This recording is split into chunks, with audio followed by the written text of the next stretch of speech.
Good morning. I am Richard Josephiak, and I want to welcome you to this A&A Money Talks on behalf of the host organization, the Georgia Numismatic Association and the Metropolitan Coin Club of Atlanta. This is the 11 p.m. session. The title is Small But Mighty, The History of the Mercury Dime by Scott Gordon.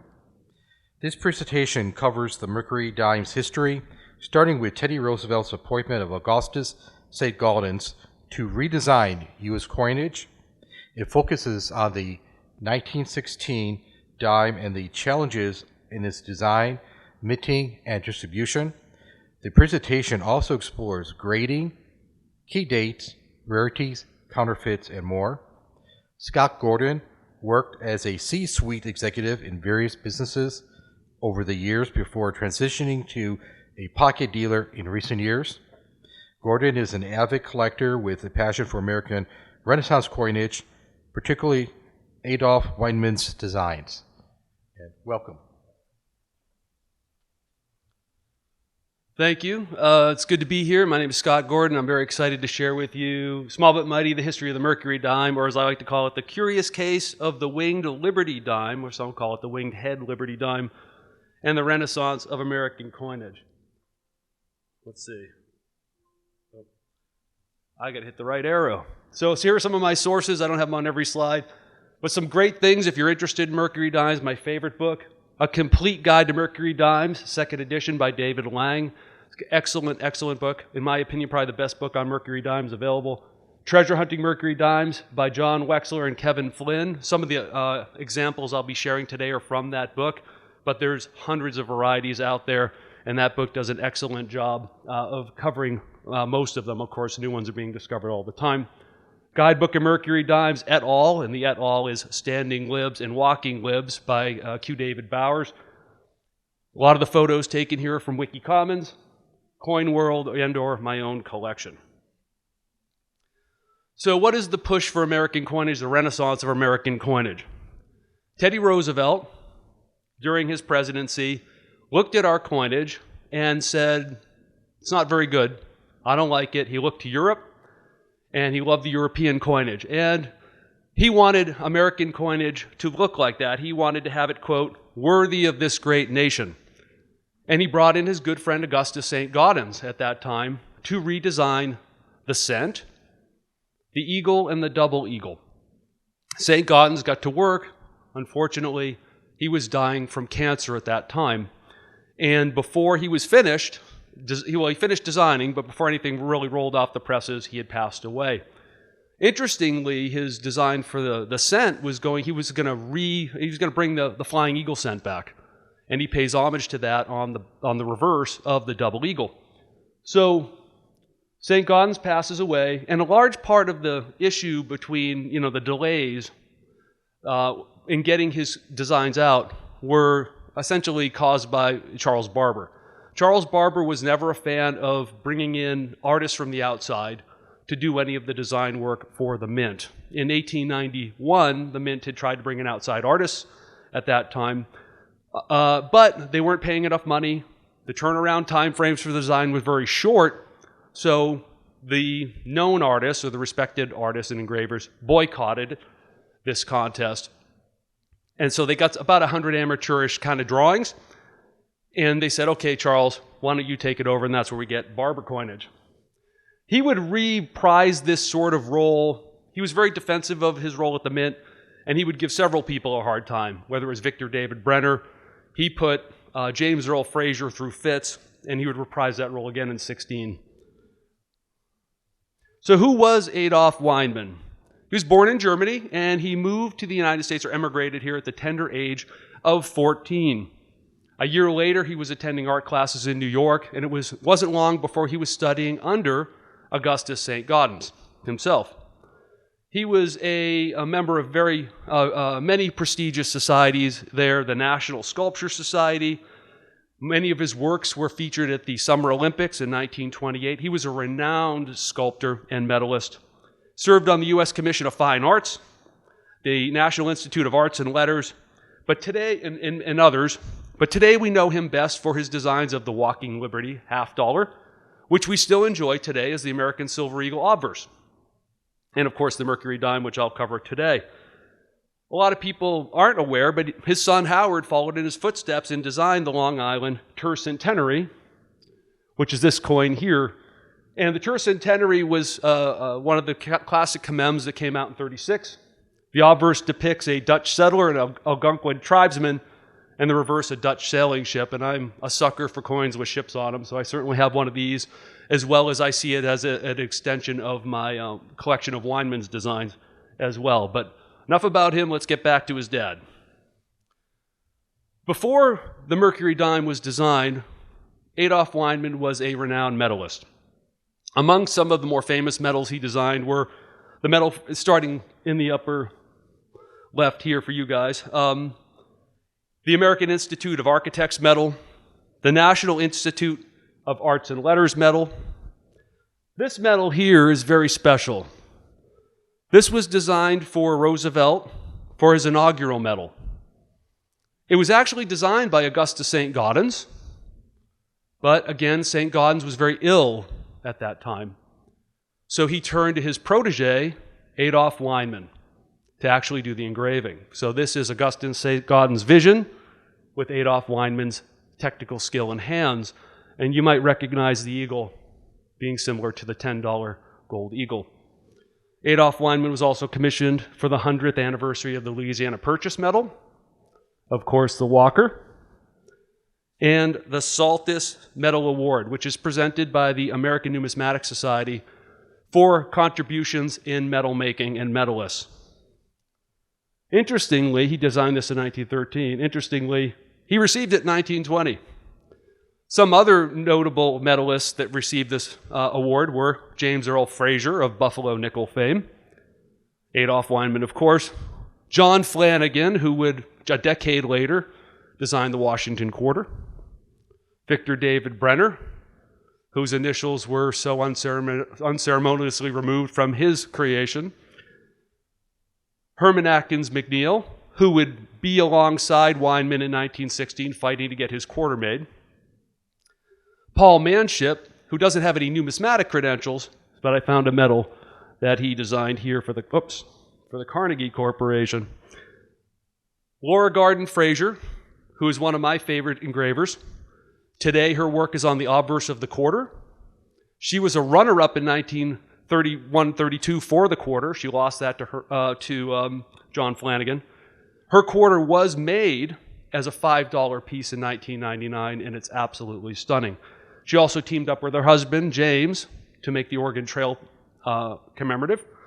And she also designed the MacArthur 50 centavos and peso coin for the Philippines after World War II. So very accomplished numismatically as well. And last but certainly not least, Anthony De Francisci, I always think that if I'm getting that right, who designed the peace medal, or the peace dollar rather. But we're here to discuss the Winged Liberty dime, better known as the Mercury dime. This is not Mercury on the dime, as we will discuss, it's Winged Liberty. But the name caught on very soon after it came out in the press, and that's what we called it ever since. It debuted in 1916, replacing the Barber dime, much to Mr. Barber's displeasure. However, Barber would get a little bit of revenge in the matter, as we'll see. And the most interesting thing about this series in 1916 was it was the first time in the United States that we had subsidiary coinage of different designs. We had followed Europe and keeping the designs similar across the denominations. So this was a major departure from what we had done before. And it's interesting, right? So I took some Barber coinage and I mixed the sizes up, and I would challenge anyone to tell me which one's a quarter, dime, or $50. I did the same with the new coinage, and we can identify them immediately. We know which is which. And just look how beautiful the designs are from that time. When Weinman looked for inspiration, he looked to antiquity. Winged head coins had been around since Roman times and earlier, and here are some examples of some Roman coins. They'll often depict Mercury, or Hermes, or Athena in a winged helmet. And that's another thing you'll notice that's different, is This is a winged helmet, and that differs from the Mercury dime. His other source of inspiration was a young mother named Elsie Stevens. Elsie Stevens and her husband Wallace rented a room in Weinman's building where his studio was in New York. And in 1913, Weinman asked Elsie to model for him, and the result of that was the bust that you see here. Now, he had no idea at that time that he would be asked to do the Mercury dime 3 years later. So she models for him. And after, of course, the Mercury dime became what it did and ran for as long as it did, Elsie was well aware of her place in history, and she kept this bust. Weinman let her have this bust. She kept it right up to her death in 1963. Prior to her death, a few years earlier, she tried to give it away to her daughter, Holly, pictured here as an infant. Holly said, "No, Mom, you keep it. This is important to you." When Holly went to get this bust in 1963 after her mom passed away, it was gone, and it's not been seen since. Will it show up on Storage Wars? Or perhaps Antique Roadshow? Or at your local swap meet? Who knows? We may never see it again. It would be amazing. This would be a massive numismatic discovery if this were to resurface at some point, and hopefully it does. As a side note, her husband Wallace Stevens, it's a little cut off there at the bottom, her husband Wallace Stevens actually won the Pulitzer Prize in 1955, and he won it for his poetry that was mainly love poems that he wrote about her. And she was livid. She thought they were private. But hey, a Pulitzer Prize, if you're going to get in trouble with your wife, writing love poems, Pulitzer Prize probably get you off the hook. So we met the femme fatale. We'll meet the antagonist. So I call him Barber the Blocker, and I don't say that in a derogatory way. I like Barber coinage. He was defensive of his turf. He rightly, because he was an industrial designer, he rightly saw the problems with bringing in outside artists who didn't understand how coins were made. They maybe understood how metals were made, but coins had different requirements. He had the opportunity to redesign the coinage in 1916, actually. He presented his designs to the Commission for Fine Arts, which at the time was really an organization that made recommendations. It wasn't formalized for another 5 or 6 years. They didn't like his designs, and they were the ones who actually recommended 3 designers: Adolph Weinman, Herman McNeil, and I always forget his name, and we don't know who he is today, but it's Alvin Polasek, who didn't get anything awarded to him. Initially, Weinman got the dime, the $50, and the reverse of the quarter. They later acquiesced and let Herman McNeil have the whole quarter for himself.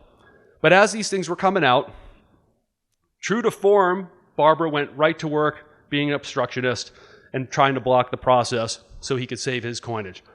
He put James Earl Fraser through fits because he had designed the Liberty nickel, and that was his first design to essentially be replaced.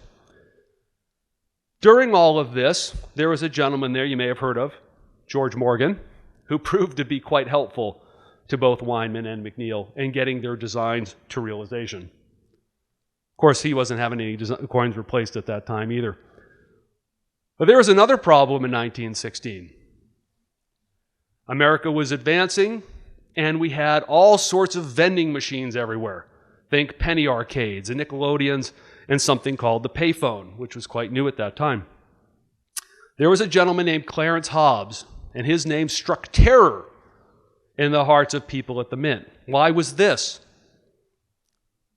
He owned American Sales Machines, and American Sales Machines owned the patent on the device that detected counterfeit coins and slugs used in vending machines.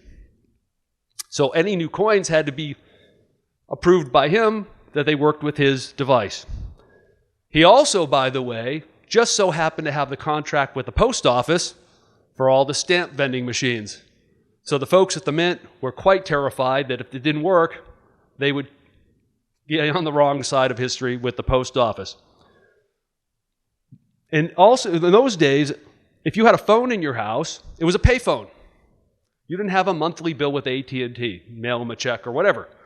You had a payphone mounted on the wall of your kitchen or wherever, and once a month or so, a technician would come to your house and empty out the box at the bottom of all the dimes you put in it, or quarters, or whatever you put in there. They sent off the coins to these two organizations, and they didn't work. This was about September. They were planning originally to have all these dimes roll out in May. Problem after problem. They made millions of Barber dimes in July, much to Barber's delight. They had to run more in September.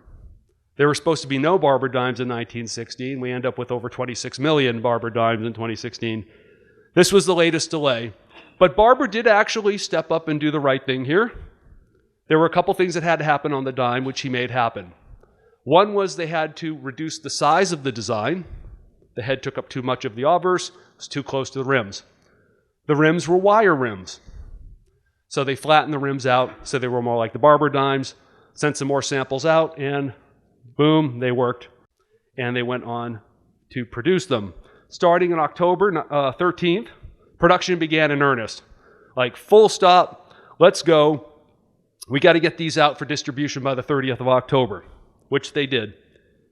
San Francisco was tasked with supplying all the dimes for their region plus Denver.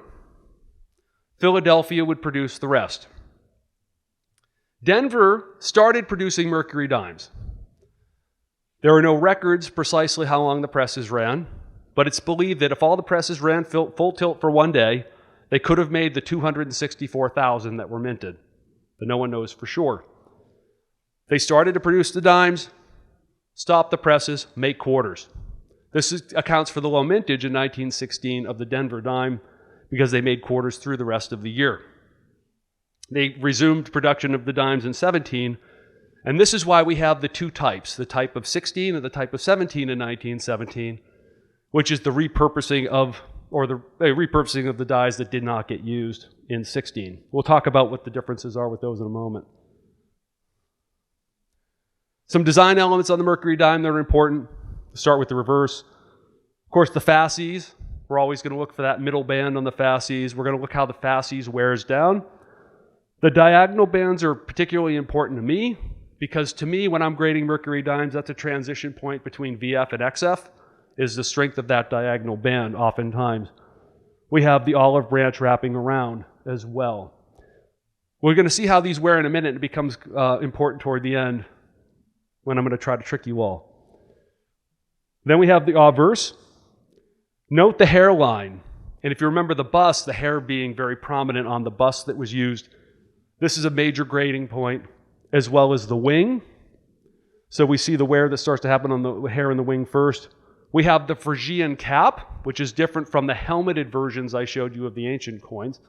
And of course, as we all know, the Phrygian cap is used throughout US coinage, Mexican coinage, we see it on French coinage, and so forth. But there are your design elements. The last one being his initials down the bottom. If you ever find a 16 Mercury dime missing those initials, you have found yourself a pattern coin.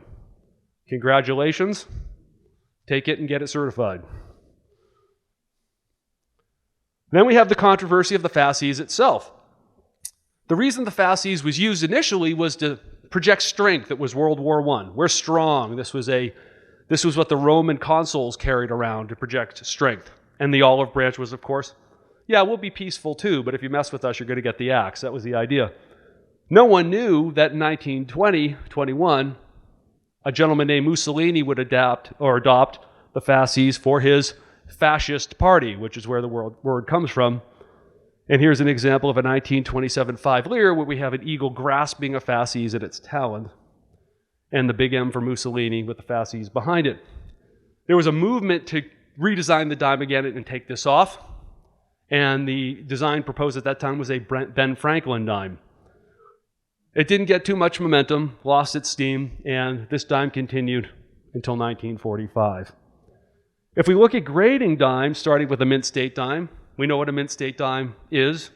If you took the grading class like we did earlier this week, you start to be able to pick up those fine wear points. That happen as we start to move down in the grades to AU. By extremely fine, we're losing luster, we're seeing the wear on the hairline and the wing, and you start to see it kind of happening from the bottom up here. The wing starts to wear up until we get to the good, and we just have a couple elements of the feathers left. delineation between the hair and the forehead being completely gone. But you'll notice that the cap holds up pretty well throughout. Going with the reverse, in the reverse order, we have a fully struck dime here with plenty of mint luster, and we start to watch the wear on the fasces as we go, beginning with the bands disappearing diagonally, horizontally, and then finally vertically. But you'll notice that the olive branch holds up pretty well as long as the legend, as well as the legends and the mint mark, which would be located there.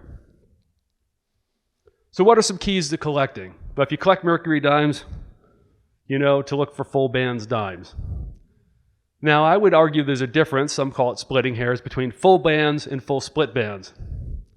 So this is more of a split bands dime where the middle band is flat.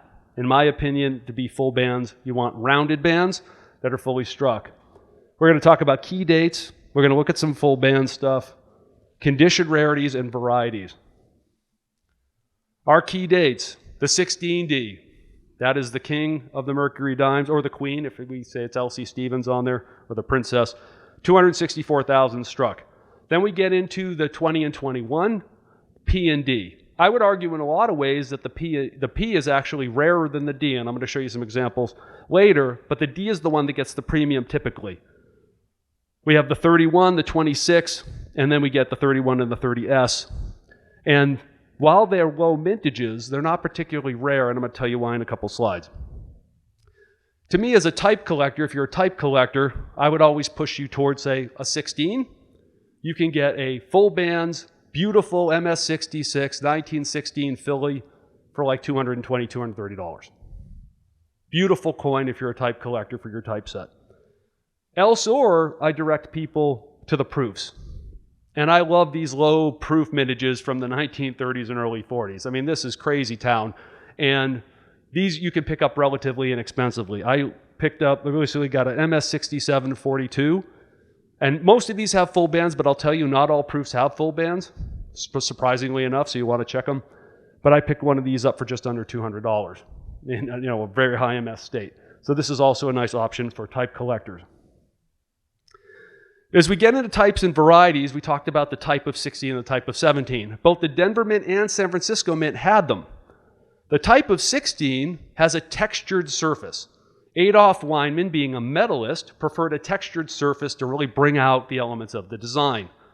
Barber, being an industrial designer, liked to have the flashy, smooth fields. So the 16s have this textured field. Barber came in and smoothed the fields out. This is why we have the two types for Denver, and that's how you can tell the difference, the textured field and the smooth field. In San Francisco, they blew through all their dies because they minted millions of 16 S dimes. So the two types they have are the compact S and the large S. And you'll see how S's have a very interesting history as we work through Mercury dimes. Some of the other types of varieties, I won't hit them all, but I'll hit them all quickly. There's a really wonderful DDO from 1919 that was discovered recently. I'll show you a picture of that. We have all sorts of things where we have small S's and small D's, RPMs, there's a cut in 35. And then after this, we start to see a massive ramp up in the minting of Mercury dimes. We go from millions to tens of millions. And as soon as that happens, now we have all these DDOs, 8 DDOs and 36, 5 RPMs on the 36D and so forth. As we get into the 40s, if you're a variety hunter, the 40s are just a treasure trove of stuff to hunt. And all of this stuff is in your dealer junk bins. I find this stuff all the time hunting junk 90. I love getting it home and putting it under my scope and finding these things. So in the 1940 with 40D, we have 8 DDOs, 3 DDRs, and 7 RPMs on the S, 6 DDOs and 3 DDRs. As we skip down, we see there's more of this stuff happening. We get, of course, to the famous overdate, the 42 over 41. Philly and Denver both had one of those. My opinion, the Philly one's stronger. You can see it a little better, but it's probably one of the best overdates in American numismatics because it's like 1940-12. That's what it looks like. And then we get down, of course, to I have a whole slide on this, which is the year of the S, as I like to call it, 1945. So here are some of those examples. This recently discovered 1919 DDO, just absolutely beautiful, very prominent. There's the 1940-12. There, And one of the things you can look at is this notch in the 4. That becomes really important when you're looking at counterfeits and altered coins. A lot of times they'll miss this little notch out here. We have, of course, a lot of these RPMs. And most of the RPMs you see in the Mercury Dime series are what I call the ba-dun-dun. They're just sort of these north-south kind of things where they just kind of hammered it twice. And then we get to 1945, the year of the S. I have a bag of S. I'm always finding new S's. And originally when I started looking, I was looking at them and going, this is different, this is different. I started doing some research and realized, well, we have knobtail S's, we have trumpet tail S's. The normal S is a trumpet tail, and then we have this micro S. What is the micro S? Super interesting puncheon. When I got into coin collecting as a young kid, my first coin was a 1908 1 peso Philippines coin, minted in San Francisco. As I can in the Mercury Dimes later in life and do some research, I come to find that this puncheon S was the S from the 1908 Philippines coins that were made in San Francisco.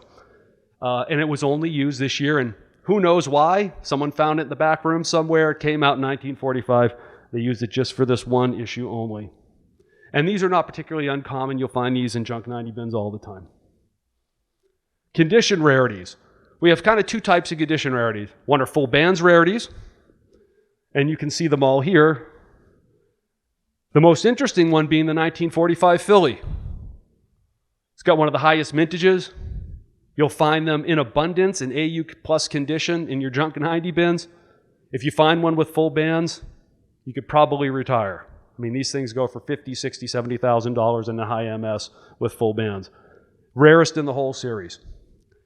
Then we have mint state, what we call condition rarities. These are coins that are otherwise common, except for these guys, but rarer in high mint states. So, and you'll see this stop suddenly in 1928. And that's very interesting. We'll cover that in a moment. But I want to focus on the 21P and D. These are not only key dates, but they're condition rarities as well. Much like the 16D is also a condition rarity. If you find it, those things definitely got circulated. So the Philly in an MS 60 or higher is an 8.5 rarity coin. The Denver, which generally gets the premium, is a 6.4. Interestingly enough, they're much more abundant in a MS condition. But why did these suddenly stop in 1928? Coin albums. So in 1928, the B Steel Company introduces the first coin albums. So people had never really collected by date and mint mark up until this point. This was sort of a new thing that was going on. So they started all going through their pocket change. I don't know if we had the roll hunters you see on YouTube back then, right? Where they went down the bank and bought a box of pennies. Maybe they were. Waite Raymond buys this in 1931. Coin boards are introduced in 34 by, J.K. Post. J.K. Post was working under contract with Whitman. Whitman was actually producing all of his coin boards. It was very unprofitable. He ended up giving them the company to settle debts. It wasn't making money. They handed it over to a gentleman named Dick Yo, who was in their marketing department, who actually turned it around, turned it into a very profitable enterprise for them. And you might remember that name because he's also known as R.S. Yeoman from your Red Book. Competitors soon flooded the market. Think of your Shorelines and your Danskos and so forth. And an interesting thing to note here is while all this is going on, it's the Great Depression. And some coins don't get minted at all during some years in the Great Depression, as we know. But they did make Mercury Dimes in 30 and 31, but they didn't release them until 35. So now you have all of these people trying to fill their books, and where are my 31s? I got these holes to fill. And we've all been there. That hole is screaming at you to fill it, but you can't find any of these. And as these books started to come out, the rarities started to become very apparent. So here are some published prices from 1940, and we'll see, of course, the King, 16D. They already know it's a rarity, $9.50. Do an inflation adjustment on that. It's about $240 today.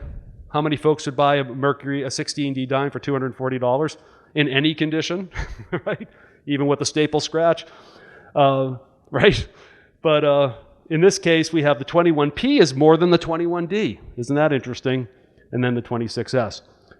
I found this particular article to be interesting. This is the Numismatic Scrapbook Magazine, 1938. A gentleman named Dr. John J. Robert Schneider decided to go just get 5,000 dimes and go through them and see what he found. He tallied his results, and it was published in the Numismatic Scrapbook. He only found one 1916D. Found a couple of 21s, a 26, and then the 30s are just starting to come into the market at this point. So let's talk about counterfeits and altered coins. So as we know, when things become valuable, people start to try to fake them. And there was a counterfeiting class that was actually offered here during this earlier part of this week, which I heard was quite excellent. So here's a 21, highly counterfeited, highly altered. And what they did was they removed the 4 from a 41, and they took the 2 from a 42 and slapped it on here. So some of the diagnostics on this coin are very straightforward. So here's an actual 21. Some of the things to know about this is the 1 that you see here is only used in 1921. So if that 1 looks different, it's probably altered. The other real big tell on this is the 9. Open 9, close 9. Here's an example of a 1940-12. They took a 41 and they just slapped a 2 from a 42 over the top. Looks really sloppy. They did take the time to try to carve out the notch, but you'll see they didn't do a very good job at it.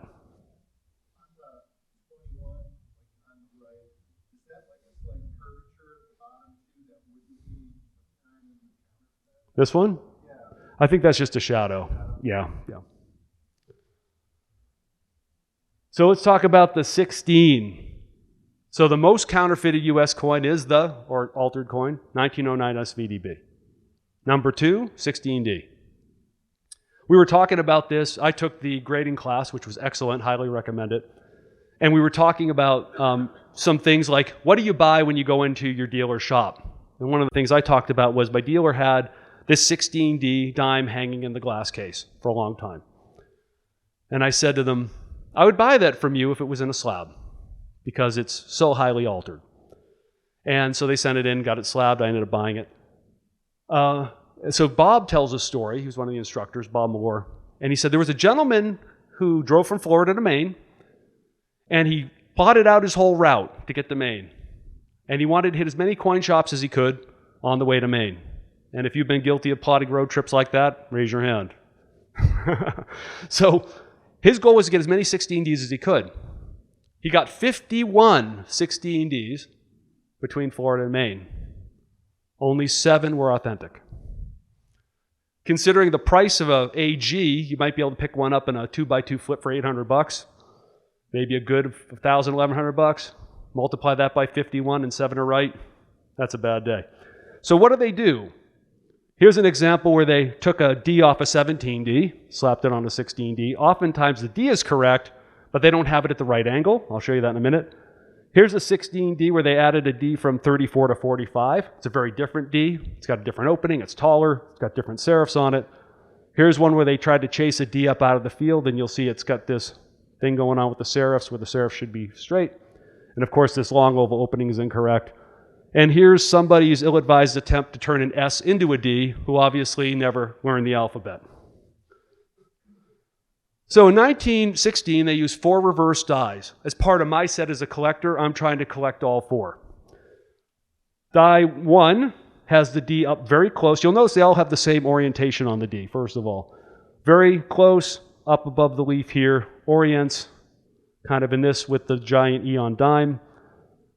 Die number 2 is a RPM, very prominent RPM. Die number 3 is also at RPM, but the repunch is a lot closer, so it just looks like it's a little more bloated. And then die number 4, the D is much further away from the leaf and closer actually to the stem. So if you're looking at dimes, you can refer to something like this, and this is being recorded, so I guess this will be available on Money Talks, where you can look at this and compare. And that's what I do when I see these dimes in the wild, but I still won't buy them out of a slab. And here's a fake one in a PCGS slab. Now, don't fault PCGS because it's also a fake slab. So what do we know? If we look at the D here, we have this weird sort of curly Q upper serif. a big oval, a big round opening, and a sort of stubby little serif on the bottom. And the orientation is kind of more this way than this way. So a very obvious counterfeit if you were to look at it under a loupe. The puncheon for the D on the 16D is the same one used on another key date coin, the 14D Lincoln cent. And you can compare them here. What we're looking for is sort of squarish, specific serifs, and a diamond opening on that D. So can anyone tell me what's wrong with this Mercury dime?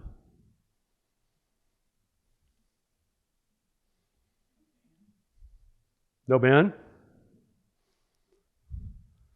Well, they never made a 23D. And one of the things you'll notice, if you remember from the grading slide, is that the olive branch doesn't really wear down very much. It's the fasces that wears down. There's a 23D and there's a 30D. These came to light after World War II. People started showing up at their local coin shop because they were angry that their Whitman album or their Dansko or Shoreline album did not have a hole for the 23D. It's believed that these were manufactured in the Soviet Union. The Soviet Union had lots of silver.